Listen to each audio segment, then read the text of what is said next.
You can't make this stuff up. But Trump apparently is. Joining me now, Jennifer Rubin, MSNBC political analyst, opinion writer at The Washington Post, and author of Resistance: How Women Saved Democracy from Donald Trump. And Anthony Coley is back with me. I'm not going to waste any of our 6 minutes talking about what he just said. I want to talk about what Congressman Byron Donalds of Florida had to say on Sunday Morning Futures. And you know you're in trouble when you're being corrected by Maria Bartiromo. Watch this.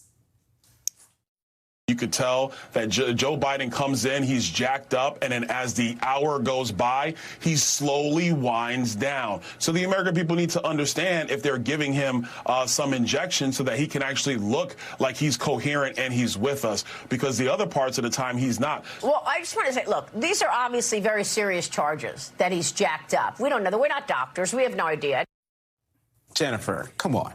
Yeah, this is the new Republican thing, because Biden did so well at the State of the Union, they have to make up a story, which is that he's jacked up. It is also becoming the excuse that Donald Trump will use, I suspect, to get out of the debates, because now he wants people drug tested. Yeah. Yes, so that's not happening, and Donald Trump is just playing chicken. He knows he can't hold it together for a full 90 minutes or 2 hours, so he's looking for excuses. Jonathan, let me just say this. We just saw the Morehouse commencement. This is supposed to be the day when we are celebrating black male excellence. And you have to go play this clip of... I'm sorry. Come on, man. So, listen, my hope here is that this guy reassesses the image that he is putting out into the world. And that when he makes political attacks, as he tries to climb this conservative ladder, that he does so in a way that is honest and is authentic. And that's rooted in some truth without debasing himself. 911, what's your emergency? It's a bit of an emergency. Politician Marco Rubio, his balls they've disappeared. We can't find them. We've looked everywhere. Yeah, this is the same guy that his beloved leader once basically called him a total ASSHOLE who can't drink water. And if you listen to the way he describes himself and what he's going to do, he's going to single-handedly do this and do that without regard for whether it's legal or not.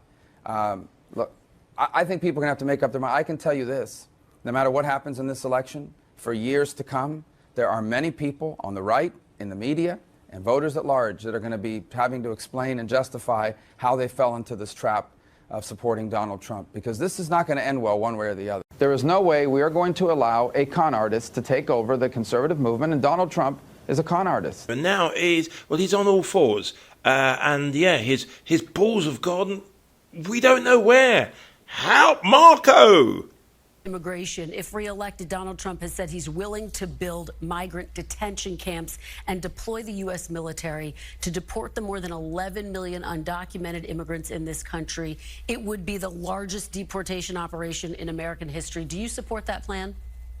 11 million. That's an outdated. That was the number 10 years ago. We're talking upwards of 20, 25, maybe 30 million. Well, There's been almost 10 million people that have entered this country unlawfully in the last 3 years. To the question, would you support it? The number varies big time. I mean, it's another 9 to 10 million people just in the last 3 years. The answer to your question is yes. We cannot absorb 25, 30 million people who entered this country illegally. They're here illegally. What country on earth would tolerate that? We don't even know who most of these people are. They talk about vetting them with what? They're coming from nations that don't even have document systems in many cases. Yes, we are going to have to do something, unfortunately. We're going to have to do something dramatic to remove people from this country that are here illegally, especially people we know nothing about. But 10 million, 11 million, that was the number 15 years ago. Today, it's upwards of probably 25 to 30 million, maybe more. Senator, here's what you said about Donald Trump's mass deportations proposals in 2016. Take a look. I don't think it's reasonable to say you're going to round up and deport 11 million people. I don't think it's a plan that works. I don't think that's a realistic policy. So why have you changed your mind now? Because the issue has completely changed.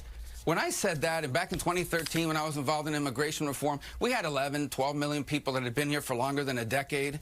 Now, we've had almost that number in the last 3 years alone from all over the world, including people that I believe are terrorists, people that I believe are going to conduct terrorist attacks in this country if given the opportunity, certainly people that were criminals in their home country. This is a completely different, this is not immigration. You asked me about immigration. This is mass migration mass migration. This is an invasion of the country, and it needs to be dealt with dramatically. And by the way, I'm not a big poll follower, but polls show most Americans agree with us on this. And of course, that was an issue under former President Trump as well. There was just a bipartisan proposal that was put on the table that would put more funding into border enforcement as well as limiting asylum. Republicans walked away from that. But will you accept the election results of 2024 no matter what happens, Senator? No matter what happens? No, if it's an unfair election, I think it's going to be contested by either side. Senator, no matter who wins.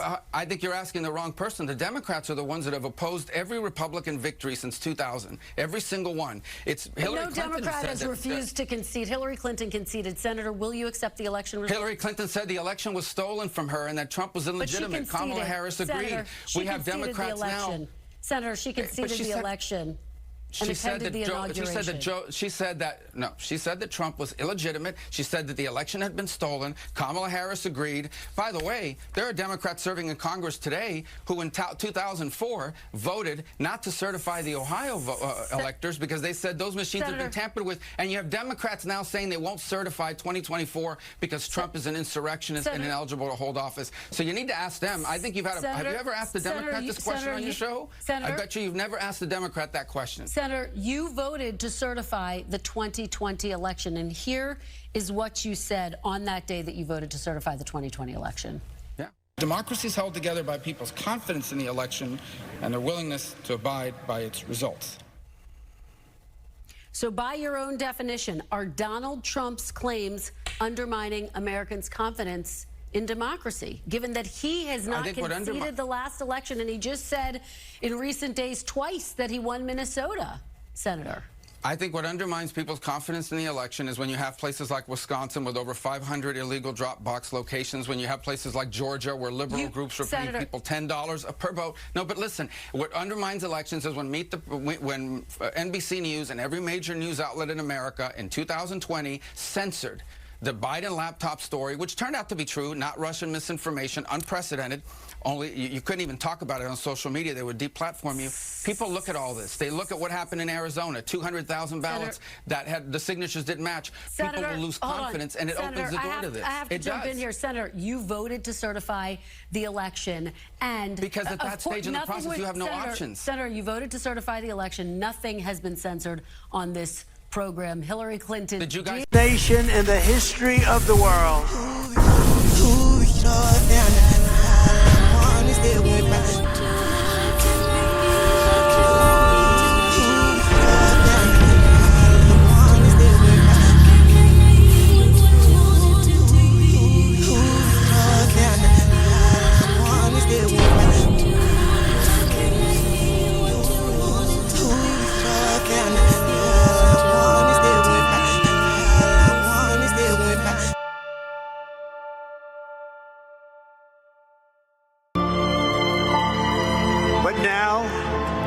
We are a nation in decline.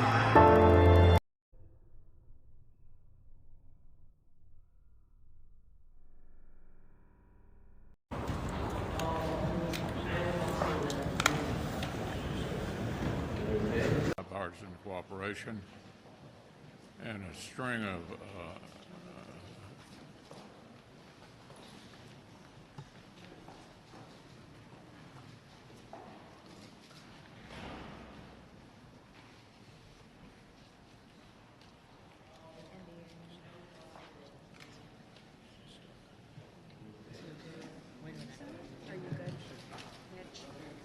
Okay, Mitch? Anything else you want to say, or should we just go back to your office? Do you want to say anything else to the press? Let's go back. Go ahead, John. I'll take it. Let's go back to you. Go ahead, John.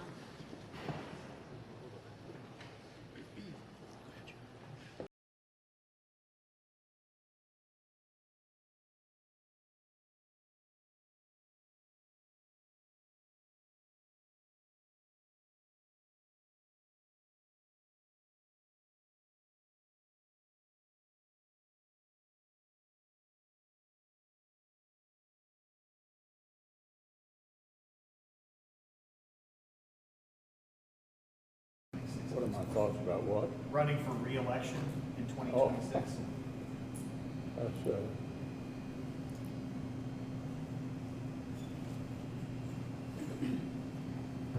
Did you hear the question, Senator? Running for re-election in 2026? All right, I'm sorry, you all. We're going to need a minute. Senator. Benny.